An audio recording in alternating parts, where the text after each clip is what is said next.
Kejati Sumsel geledah kantor Komite Olahraga Nasional Indonesia atau KONI Sumsel terkait dugaan kasus korupsi pencairan deposito sama duit hibah Pemda Sumsel sama pengadaan barang APBD tahun anggaran 2021.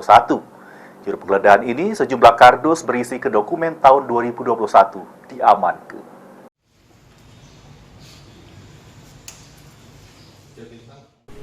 Kejaksaan Tinggi Kejati Sumsel melakukan penggeledahan kantor Komite Olahraga Nasional Indonesia KONI Sumsel pada Kamis pagi terkait dugaan kasus korupsi tahun anggaran 2021 liwat.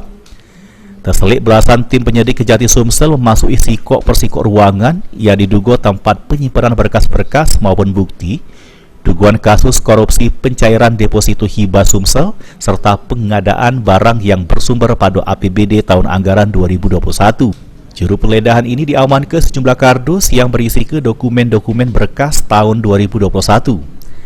Kasih Penyidik Bidang Tindak Pidana Khusus Kejati Sumsel, Kaidirman, membenarkan penggeledahan ini terkait penyidikan kasus pencairan deposito sama duit hibah Pemda Sumsel sama pengadaan barang APBD tahun anggaran 2021.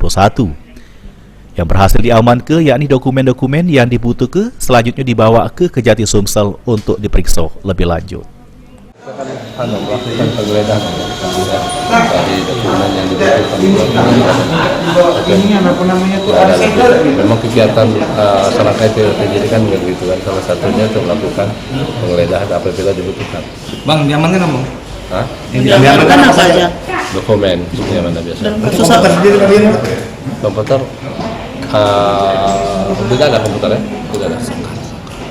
Itu pun akan kita teliti dokumen kalau ada hubungannya. Untuk tersangkanya Pak? Ini kan Dalam kasus apa sih ini Pak? Tahun berapa hari yang di situ? 2021. Heru Wahyudi, PAL TV.